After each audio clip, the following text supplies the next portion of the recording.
Hola, muy buenos días y bienvenidos al proyecto IPG Patsala de Español. Yo me llamo María Teresa Miramón y soy profesora visitante de la Universidad Jawaharlal Nehru en New Delhi.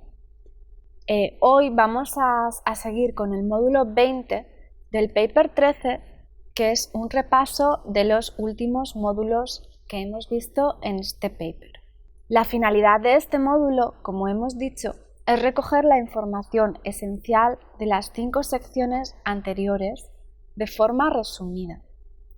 Para ello, haremos un repaso breve de los 5 personajes que hemos estudiado en ellos y vamos a mencionar los rasgos más característicos y relevantes de sus vidas, obras y acciones.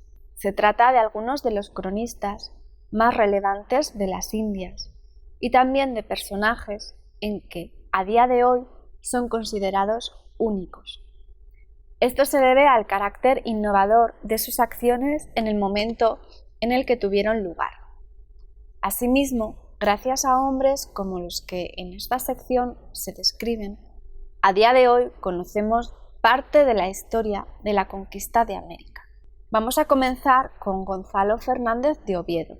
La crónica es un estilo de escritura entre lo histórico y lo literario, que permite a su autor la transmisión subjetiva de ideas respecto al resultado de una determinada observación.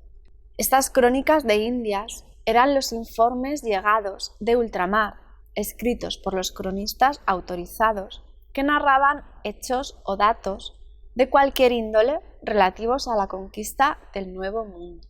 Una vez llegadas a la península, eran sometidas a revisión por el Real Consejo de Indias, y si éste las autorizaba o modificaba, podrían ser editadas posteriormente para difusión pública o para uso profesional.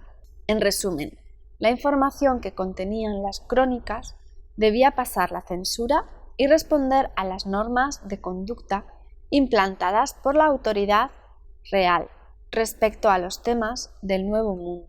En la actualidad, las crónicas de Indias están conservadas en el Archivo General de Indias y son la primera fuente histórica del descubrimiento y la conquista de América, así también como de la historia precolombina. Gonzalo Fernández de Oviedo, nacido entre 1478, muerto en 1557, tuvo el nombramiento oficial de Cronista Mayor de Indias, otorgado por el rey de España. A este se le considera el primero de los cronistas de Indias que recopiló y ordenó, a modo de enciclopedia, toda la información relativa a la conquista española de América desde sus inicios con la llegada de Cristóbal Colón hasta que le fue posible perdurarla. Esto lo hizo provisto de su propia experiencia vital y de su capacidad indagadora. Podemos ver un retrato de Fernández de Oviedo en una fotografía. Su obra, La historia general y natural de las Indias, islas y tierra firme del mar Océano, es su obra cumbre. Tiene la intención de ser una enciclopedia general sobre el Nuevo Mundo.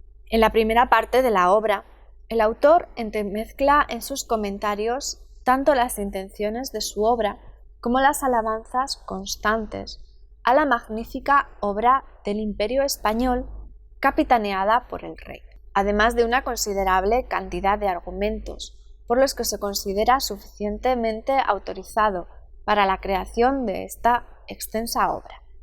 Fundamentalmente, estos argumentos manifiestan el carácter testimonial del autor, en tanto que observador directo de las materias que trata.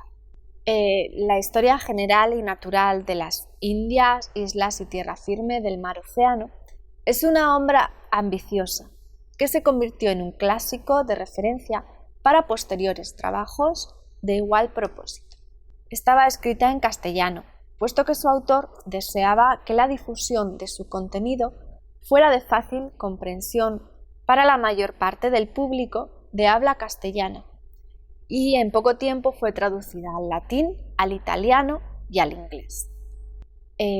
Personajes como Alvar Núñez, Cabeza de Vaca, Pedro Pizarro, Bernal Díaz del Castillo o Pedro Cieza de León se habían alistado como soldados de la conquista y no disponían de otra formación que la adquirida en el ejercicio de las armas. Sin embargo, muchos de estos soldados se convirtieron en los primeros escritores del mundo que recientemente había sido descubierto por España.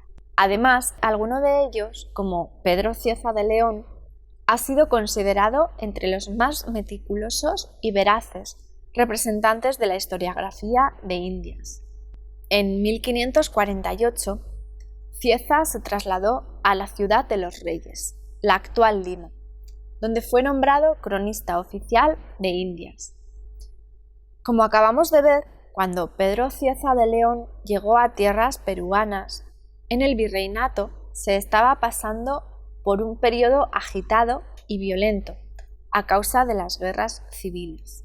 Su producción más importante y reconocida fue la Crónica del Perú, que consta de 4 partes. En la obra se muestra el autor como un gran conocedor de la geografía peruana, su etnografía, su historia antigua y todos los aspectos que tenían que ver con la conquista. Igualmente, dentro de su obra se ve reflejado su carácter ecuánime y de orden, así como su cualidad de observador como viajero e investigador de las realidades que ofrecía la Nueva Castilla. En la información que aporta, se observa la intención de enjuiciar tanto el comportamiento de los indios como el de los españoles. Con esto no pretendemos afirmar que se trate de un autor defensor de los indígenas, pero sí que demostró su profunda comprensión por la cultura quechua. Cieza fue el primer cronista que escribió una crónica integral de Perú. Hasta aquel momento, todos los cronistas españoles habían narrado solamente los hechos de los conquistadores, dejando de lado los datos sobre los habitantes indígenas, de los que se tenía poca información. Cieza es el primero en abordar de forma rigurosa la historia prehispánica, desde un largo periodo anterior, desde los incas hasta que llegaron los españoles. Bueno, ahora vamos a pasar a nuestro siguiente autor, que se trata de Juan de Zumárraga. Aunque el éxito en el ámbito de la política de Zumárraga fue grande, su labor de humanista, intelectual y evangelizador fueron de una importancia también fundamental, y debe ser reconocido como uno de los hombres que más influencia tuvieron, en el buen sentido, en el destino del indio mexicano. Actualmente, la Regla Cristiana Breve se considera la obra más significativa de Zumárraga.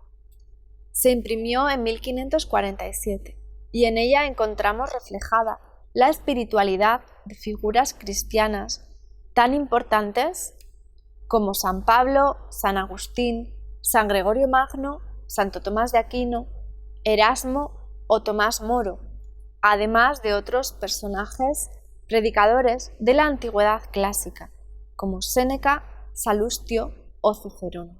La obra estimula a regresar a un cristianismo simple, puro y humilde. Su propósito fue el de poner en común las enseñanzas esenciales de la Iglesia y los recientes saberes humanísticos. El autor sostenía que la manera de acceder a Cristo era a través de la fe y la conducta, no de la razón. Cabe destacar el rol tan importante que desempeñó este personaje en el proceso cultural de México durante el siglo XVI. Nuestro autor es la representación del vínculo que unió el viejo y el nuevo mundo, además de ser uno de los propiciadores del cambio de estructura que estaba viviendo la Iglesia Católica en aquel momento.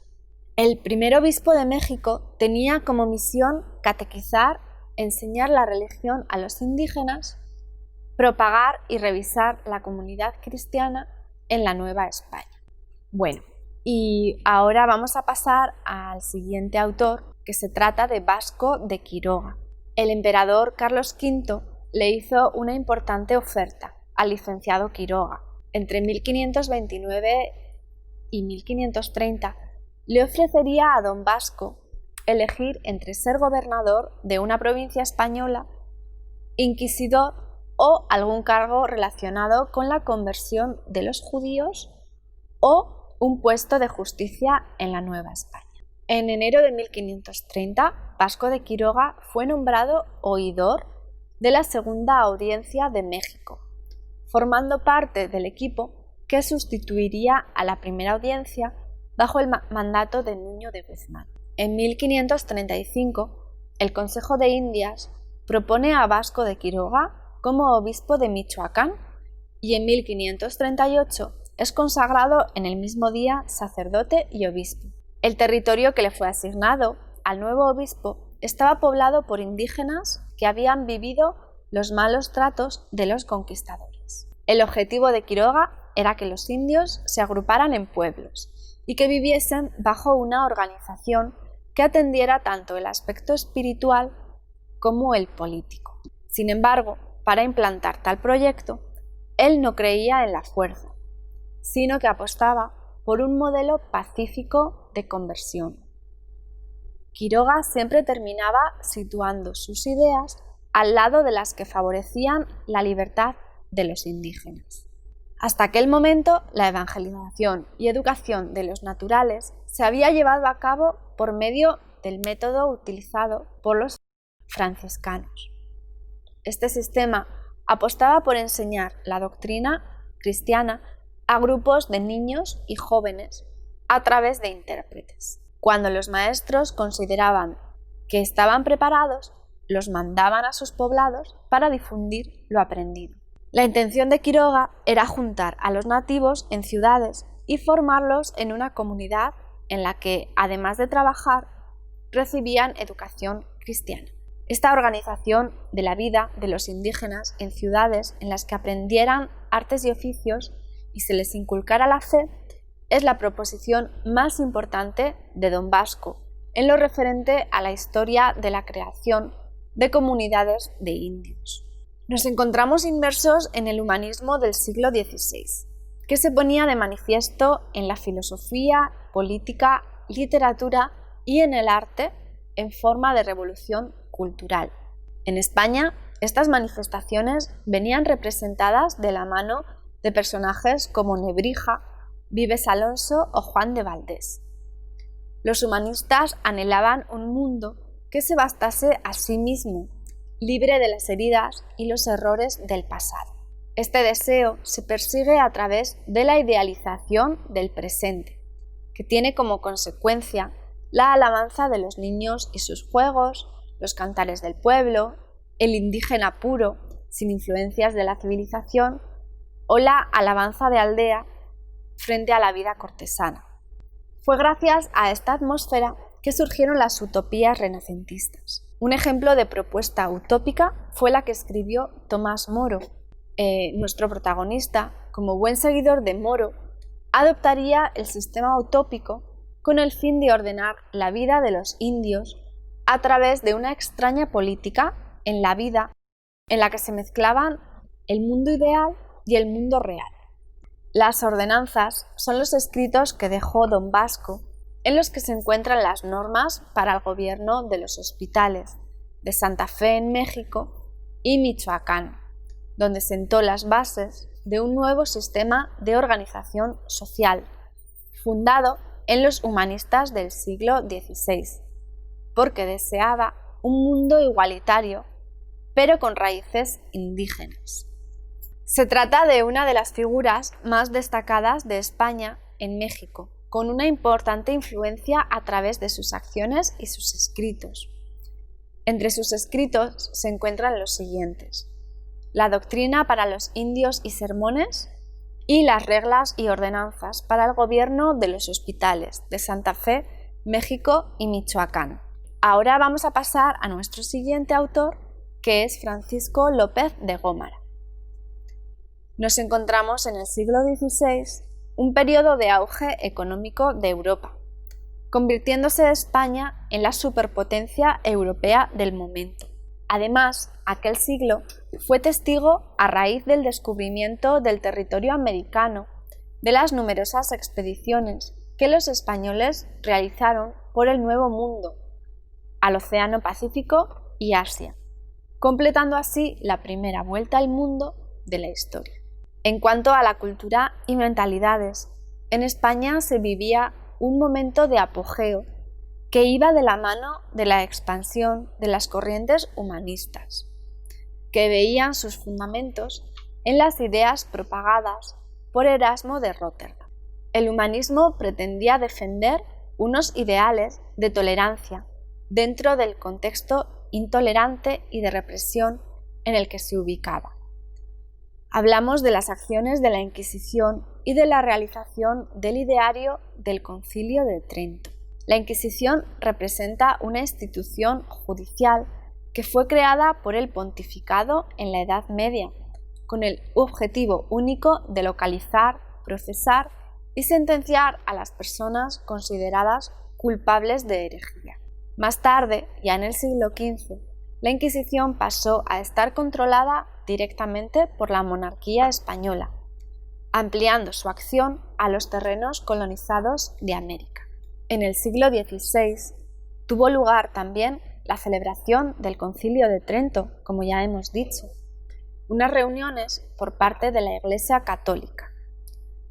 En él se decidieron varias cosas que tuvieron grandes consecuencias en la sociedad de la época y que sentaron las bases de la religión católica. Ante este panorama, no es extraño deducir que cualquier publicación de pensamientos que pudieran ir en contra de la fe católica era censurada. Después del concilio, fue publicada la edición definitiva de la Biblia, en la que se encontraba la verdad divina y la cual solamente podía ser interpretada por el Papa y los obispos. Nos encontramos en un momento en el que las ideas humanistas y el refinamiento del estilo utilizado en la literatura, gracias a las influencias italianas, traían consigo nuevos ideales. La crónica seguía dominando como género de la época, pero se escribía de forma más rigurosa que en el siglo anterior. Dentro de este contexto es donde se enmarca la figura de Francisco López de Gómara, que representa una de las más importantes cuando hablamos de cronistas españoles de Indias. Sin duda, un perfil intelectual de alto y admirable nivel. Abandonó su cátedra en la Universidad de Alcalá para hacerse sacerdote y después de recibir las órdenes sacerdotales en 1531, viajó a Roma y fue en Italia donde se contagió de las corrientes humanistas gracias a las influencias de personalidades como Benvenuto Cellini, Andrea del Sarto o Tiziano Ariosto, entre otras. Al regresar de Roma, en 1540, se convirtió en capellán y secretario de Hernán Cortés. Gómara viajó con el conquistador, acompañándolo a su expedición a Argel, y fue en aquel entonces, más o menos en el año 42, cuando comenzó a escribir su Historia General de las Indias y Conquista de México, publicada por primera vez en Zaragoza en 1552, con las informaciones que le proporcionó Hernán Cortés y otras personas que habían vuelto del Nuevo Mundo. En esta obra, considerada su creación más importante, por un lado el cronista tiene el propósito de enaltecer la conquista española en el Nuevo Mundo y narrarla con argumentos que la retraten como una misión civilizadora. Por otro lado, el autor se da cuenta de que hay cosas que se podrían haber hecho de otra forma. En su obra no se olvida de ningún elemento ni cuestión por comentar, empezando por la geografía de América, pasando por la fauna y flora, sus distintas culturas y etnias, religión, costumbres, tradiciones y el avance de los conquistadores, partiendo de las islas que descubrió Colón y llegando hasta los reinos del Perú, pasando por las exploraciones del Amazonas y las islas Malucas. No obstante, el peso más pesado de la obra lo encontramos en la segunda parte de la misma, dedicada principalmente a la conquista de México. La primera parte está destinada esencialmente a ofrecer una descripción general del contexto, en el que destacan las acciones de Hernán Cortés. La segunda se basa en situar en un pedestal la figura de Cortés, ubicándola por encima de cualquiera de sus acompañantes. Bueno, esto es todo respecto al repaso de los módulos anteriores. Esperemos que les haya gustado. Muchas gracias por escucharnos.